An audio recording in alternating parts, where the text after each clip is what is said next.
It started that night.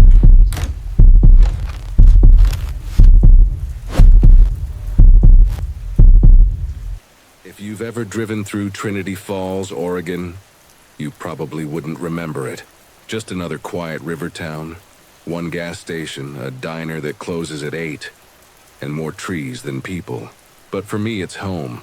And for most of my life, I thought it was the safest place on earth. That changed on August 17th, 2022. It started with a call from a fisherman. Said he saw a kid standing in the shallows near the old bridge around dawn. Said the boy wasn't moving, just staring at the water. He shouted at him, but the boy didn't respond. When the fisherman blinked, the kid was gone. Normally, I'd write it off. Kids mess around. Shadows play tricks. But the man who called, Henry, he's not the type to imagine things. 30 years in the Navy, sober as a judge. So I drove down there myself. When I reached the bridge, fog was rising off the river like smoke.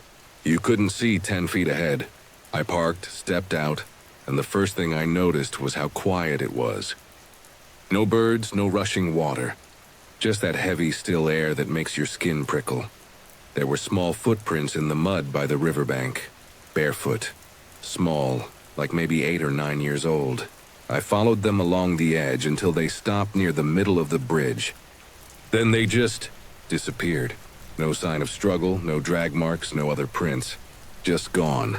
I got back in the truck and radioed dispatch. This is Holloway. I've got possible missing juvenile, male, maybe under 10. Last seen near the south end of the Trinity Bridge. Send me back up and notify search and rescue. It wasn't until I said those words that I realized no missing person had been reported. By noon, we had 3 deputies combing the woods, and Sayar brought dogs. The dogs tracked something for about 100 yards along the river, then stopped. Same as the footprints. The handler said the scent just evaporated.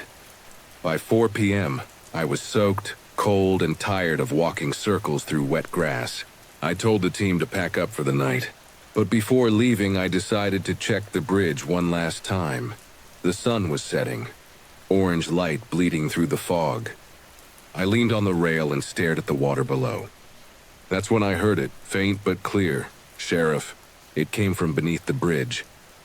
At first I thought it was my radio. I turned it off. Still there, Sheriff Holloway. I leaned over the side. Who's there? No answer. Just the sound of the river, or what I thought was the river. 'Cause when I listened closely, the water wasn't moving. It was whispering. Soft words. Childlike. Repeating the same thing. Don't look down. I don't know what possessed me, but I grabbed my flashlight and climbed down the embankment. The smell hit me before I reached the bottom. Rotten algae and something else, like iron. Blood. The beam caught movement under the bridge. A small figure standing ankle-deep in the water. A boy, he turned slowly, wet hair sticking to his forehead. Are you lost, buddy? I asked. You hurt? He just stared. His lips were pale blue, his eyes black, like the pupils had swallowed everything. Hey, it's okay, I said, moving closer. I'm Sheriff Holloway. I'll take you home. He tilted his head. Home, he whispered. You mean yours? Before I could answer, he smiled. Wide, unnatural, and pointed behind me. Something cold touched my neck. I spun around, light flashing across the river. Nothing there. But when I looked back, the boy was gone. That's when I noticed the smell again, stronger now, metallic. I shined the light at the water and saw red swirling beneath the surface. I backed up fast, tripped, and scrambled up the hill. When I reached the top, my truck headlights flickered on by themselves. Then I saw it, written across my windshield in wet, muddy letters, you left him there. I froze. That night I barely slept. I kept replaying it, the voice, the message, those eyes. By morning, I decided to dig through old reports. There had to be something, and there was. In 2008, 14 years earlier, a boy named Eli Brooks drowned in that same stretch of river. 8 years old. His father was drunk, crashed the truck through the railing. The man survived. The kid didn't. The body was never recovered. The kicker? I was the responding officer that night. I remember it clearly now. The father, hysterical, screaming at me to go into the water. But the current was strong. It was dark and I couldn't see anything. I called for backup instead. By the time help arrived, it was too late. I hadn't thought about it in years, but seeing that name again made my stomach twist. That afternoon, I went back to the bridge. No fog this time, just sunlight and the sound of the river moving slow. I parked, got out, and stared down at the water. "I'm sorry, kid," I muttered. I tried. A ripple formed near the center. Then another, and then, clear as day, a small hand broke the surface, pale, dripping, reaching upward. I stumbled back, breath catching in my throat. Then the hand sank. I told myself it was debris, light tricks, anything. But deep down, I knew it wasn't. That night, around 3:00 a.m., my phone rang. Unknown number. I answered. A small voice whispered on the line. "Sheriff Holloway, can I come home now?" The call ended. I didn't sleep after that. Over the next few days, things got worse. My radio would turn on by itself, replaying static that almost sounded like someone breathing. The window in my office kept fogging from the inside, like something was pressed against it. And every night at 2:47 a.m., I'd wake to the sound of dripping water, even though everything was dry. 3 days later, Deputy Ross went missing. His patrol car was found abandoned by the same bridge. The dash cam recorded one thing before cutting off: a figure standing in the river, waving. We never found Ross. Now it's been 2 years. Trinity Falls looks the same, peaceful, quiet, normal. But if you drive that road late at night, you might see a boy standing by the guardrail, dripping wet, staring at your car as you pass. Last week, I finally decided to retire, turn in my badge, leave this place behind. But the night before my last shift, I found something taped to my locker, a waterlogged photograph. It was me, standing on that bridge, flashlight in hand. Behind me, just barely visible in the fog, was a small silhouette, and scrawled across the bottom in muddy handwriting were the words, "You finally came back for me." I burned the photo that night, packed up and left town the next morning. But this morning, as I crossed the county line, my radio, which I'd turned off, crackled to life one last time. A small voice whispered through the static, "Sheriff Holloway, I found your home." And then, silence. My name is Deputy Jake Morrison. I'm 31 years old, and I work for the Kern County Sheriff's Department in California. I've been patrolling Highway 58 between Bakersfield and Barstow for 6 years now. It's a lonely stretch of desert road. Miles of nothing. Just asphalt, sand, and darkness. I've seen a lot out here. Accidents, DUIs, smugglers, coyotes running people across the border. You name it, I've dealt with it. But what happened on the night of July 23rd, 2024, I can't explain it. I can't rationalize it. And it's made me question everything I thought I knew about this job. Because that night, I pulled over the same car 3 times. Same license plate, same driver, same conversation. But each time, something was different, something was wrong. And by the 3rd stop, I realized I wasn't dealing with a person anymore. It started at 11:47 p.m. I was parked on the shoulder near mile marker 147 running radar. Traffic was light. Maybe one car every 10 minutes. A silver Honda Accord passed me doing 82 in a 65. I lit him up. He pulled over immediately. Routine traffic stop. I approached the driver's side. Male, mid-30s, wearing a gray hoodie. Hands on the wheel. Everything by the book. "Evening, sir. Deputy Morrison, Kern County Sheriff. Do you know why I pulled you over?" "Speeding?" He smiled. "Nervous. Normal reaction." "Yeah, clocked you at 82. Where you headed tonight?" "Barstow. Visiting my mom. She's sick. Hospital called. Said I should come quick." "I'm sorry to hear that. License and registration, please. He handed them over. Name David Keller, age 34. Address in Bakersfield. I ran his info. Clean record. No warrants. Just a guy speeding to see his dying mother. I wrote him a warning. Handed it back. Drive safe, Mr. Keller, and I hope your mother's okay. Thank you, officer. He pulled back onto the highway, disappeared into the darkness. 20 minutes later, 12:08 a.m., I was still at the same spot. Another silver Honda Accord passed me. Doing 82 maps, same car. I was sure of it. I pulled him over again. Same location, maybe 200 yards from where I'd stopped him before. I approached the window. Same guy, gray hoodie, hands on wheel, but something felt off. I couldn't put my finger on it. Evening, sir. We just did this 20 minutes ago, didn't we? He looked at me, confused. Did what? I pulled you over. Mile marker 147. Gave you a warning for speeding. Don't you remember? Officer, I don't know what you're talking about. This is the first time I've been pulled over tonight. I stared at him. He seemed genuine, not lying, not playing games, just confused. License and registration. He handed them over. Same name, David Keller. Same license. Same photo. Mr. Keller, where are you headed? Barstow. My mom's in the hospital. They called, said I should come, the exact same words.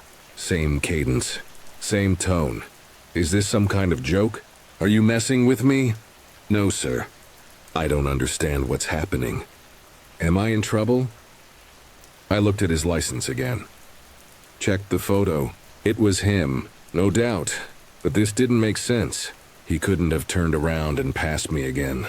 There's no exit between here and Barstow for 30 miles. No way to loop back. Sir, I need you to step out of the vehicle. Why? What did I do? Just step out, please, he complied. I checked his car. Registration matched. VIN matched. Everything matched. But I noticed something. The odometer. It read 87,432 miles. I remembered the first stop. I'd glanced at the odometer out of habit. It had read 87,440 miles. This car had fewer miles than it did 20 minutes ago. Mr. Keller, have you been driving this car all day? Yeah, drove straight from work. And you haven't reset the odometer? No, why would I? I didn't have an answer. I gave him another warning. Let him go. Watched his taillights disappear. At 12:31 a.m., the same silver Honda Accord passed me again. Doing 82 maps, same car. Same driver. Third time. This time I felt genuine fear. Something was very, very wrong. I pulled him over. Same spot, same approach. But this time, when I got to the window, I immediately noticed the difference. His eyes. They were empty. No emotion. No recognition. Like looking at a mannequin. License and registration, I said, skipping the pleasantries. He handed them over. Mechanical. Robotic. Same license. David Keller, where are you going? Barstow. My mom is sick. Hospital called. The exact same words. But this time his voice was flat, emotionless, like he was reading from a script. Mr. Keller, something's not right here. This is the third time I've pulled you over. What's going on? He turned to look at me. And when his eyes met mine, I saw nothing. No fear, no confusion, nothing. I don't know what you mean, officer. This is the first time. No, it's not. I've pulled you over 3 times. Same location, same speed. Same story about your mother. My mother is dying. I need to get to Barstow. What hospital? Barstow Community Hospital. What's your mother's name? He paused. For just a second too long. Linda Keller.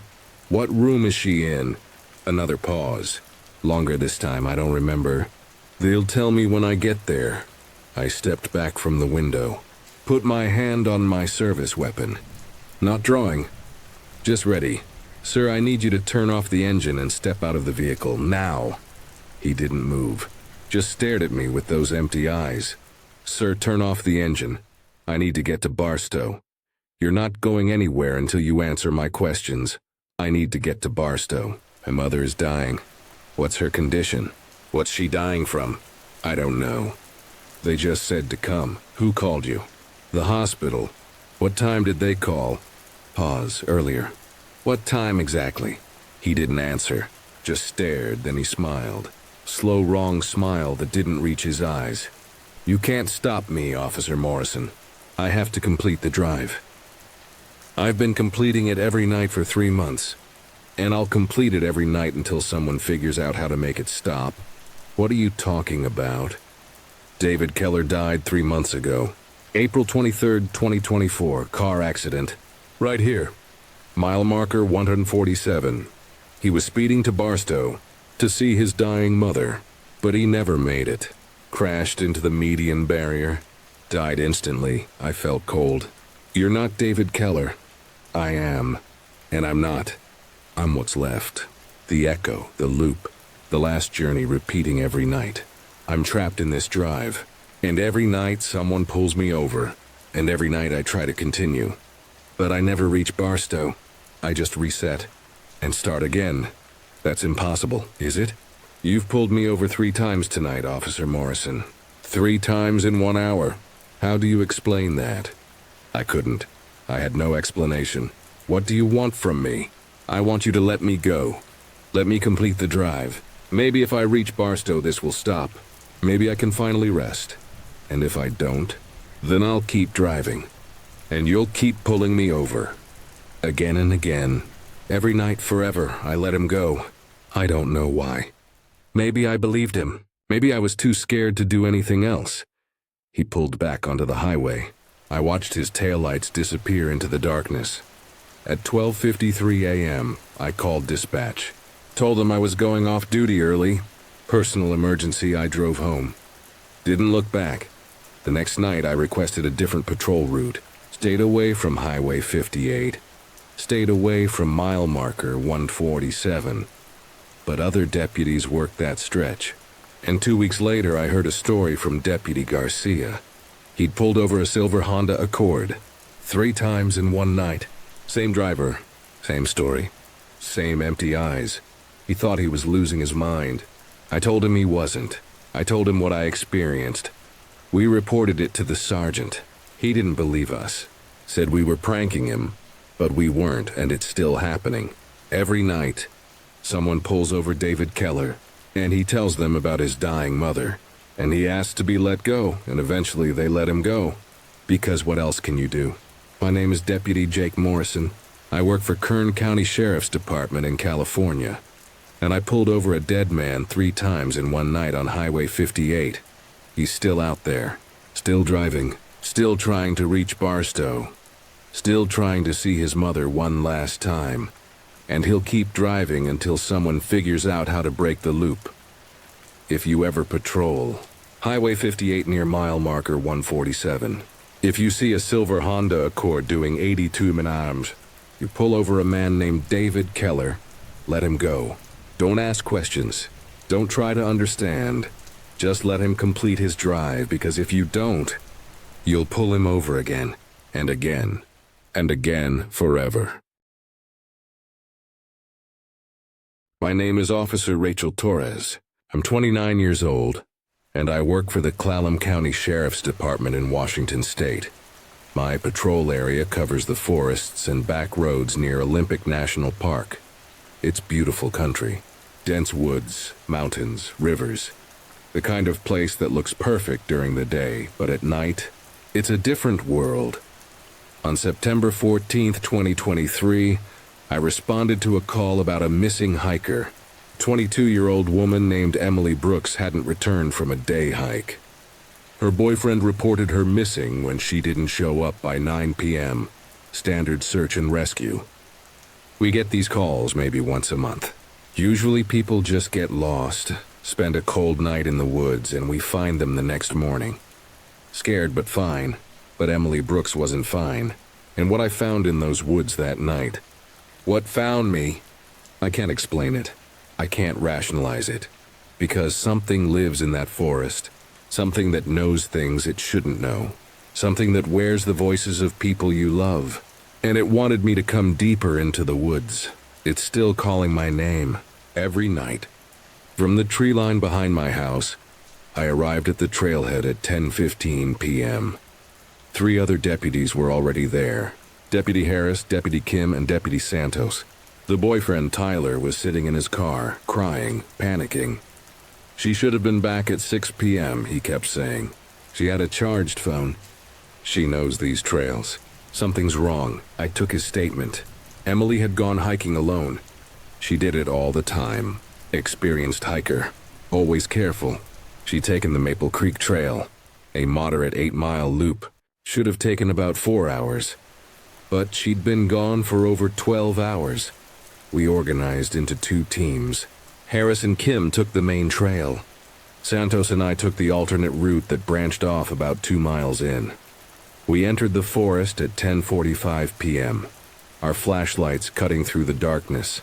The woods were silent. No birds, no insects, just our footsteps and breathing. "Rachel, you ever get a bad feeling about a search?" Santos asked. "What do you mean?" "I don't know. This feels different. Usually the woods feel alive at night.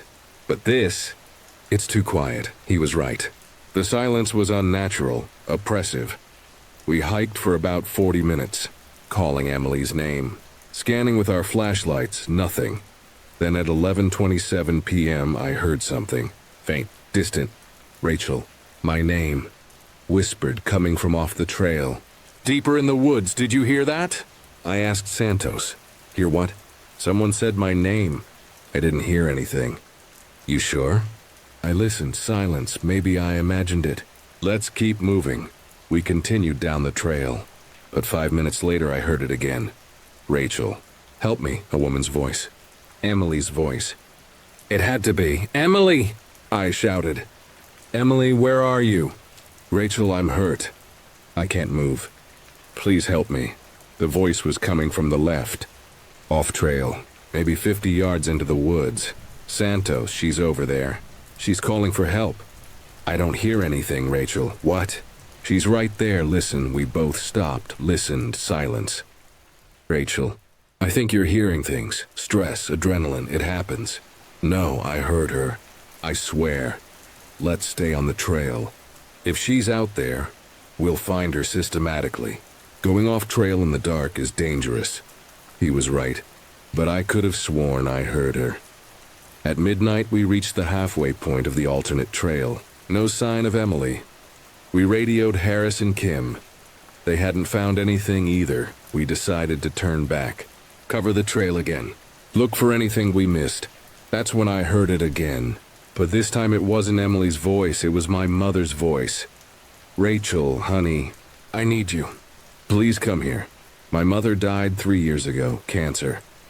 I was with her when she passed. Mom?" I whispered. "Rachel, what's wrong?" Santos looked at me. "My mom.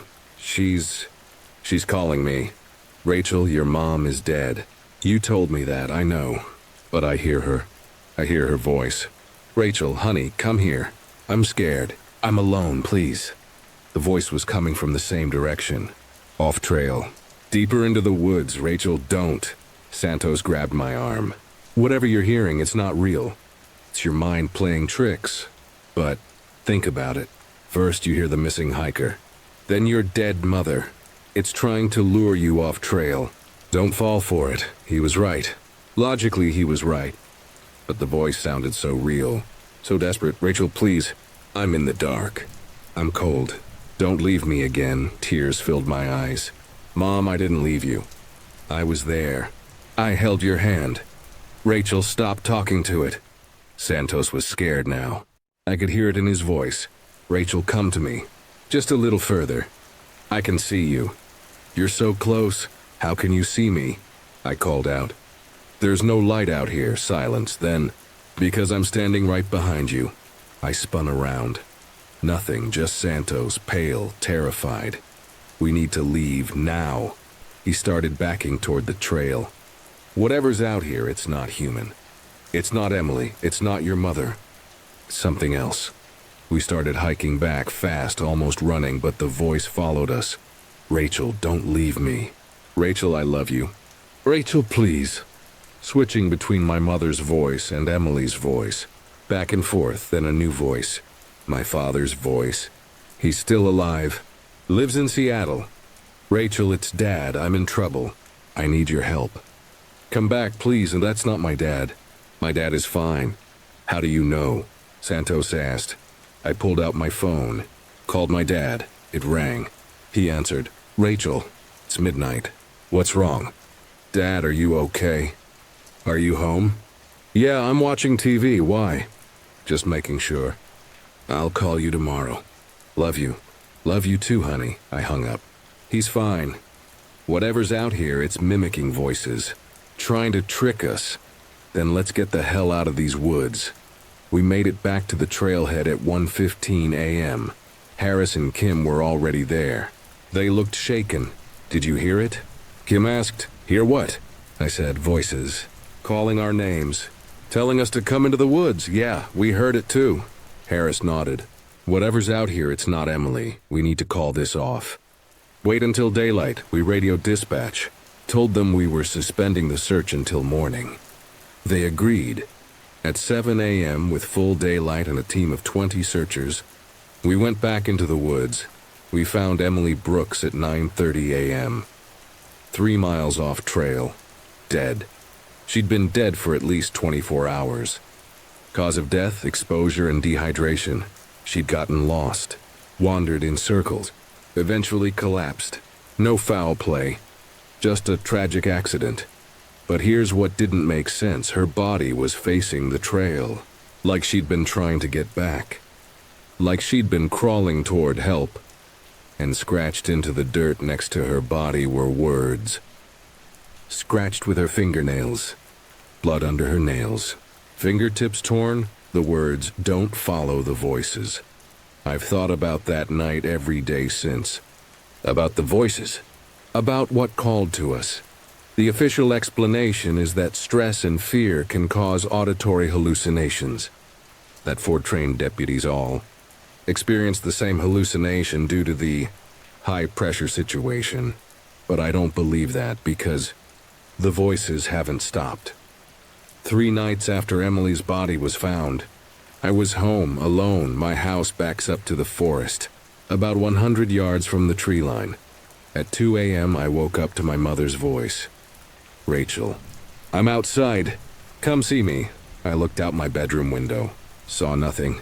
Just darkness. Rachel, I'm at the edge of the woods. I've been waiting for you. I called my brother. Asked him about our mother. When she died. What she said before she died. He confirmed what I knew. She died 3 years ago. Her last words were, I love you. Why are you asking about this, Rachel? No reason. Just thinking about her. But I wasn't just thinking about her. I was hearing her. Right outside my house. It's been happening every night for 3 weeks now. September 14th to October 5th, 2023. 21 nights. The voice calls to me. Sometimes it's my mother. Sometimes it's Emily Brooks. Sometimes it's people I don't even recognize. But it's always calling me to the woods. Always asking me to come closer. Always saying it needs help. I've reported it. The department thinks I need therapy. Trauma counseling. PTSD from finding Emily's body. Maybe they're right. Maybe I am losing my mind. But last night, October 4th, something changed. The voice stopped using people I know. It started using my voice. I heard myself. Outside, calling my own name. Rachel, come outside. Rachel, don't you want to know what's out here? Rachel, I'm you. And you need to see what I've become. I didn't go outside. I locked every door. Closed every window. Turned on every light. But I could still hear it. My own voice. Calling to me. From the tree line. And this morning, when I left for work, I found something on my porch, scratched into the wood. Fresh, deep scratches. The same words Emily had scratched into the dirt before she died. Don't follow the voices. My name is Officer Rachel Torres. I'm 29 years old. I work for Clallam County Sheriff's Department in Washington State. And something in the Olympic National Forest knows my name. Knows my voice. Knows everything about me. It calls to me every night. And every night it gets closer to my house. I don't know how much longer I can resist. 'Cause the voice sounds so real. So desperate. So much like people I love. If you ever patrol near Olympic National Park, if you hear voices in the woods calling your name, if someone you love begs you to come help them, don't follow the voices. Stay on the trail. Get out of the woods, 'cause whatever's out there, it's patient. It's clever, and it knows exactly what to say to make you come to it. And once you do, you become another voice, calling the next person, luring them deeper. Emily Brooks is out there now. I know she is. Calling to the next hiker, using her voice, her words, and someday, I might be out there too.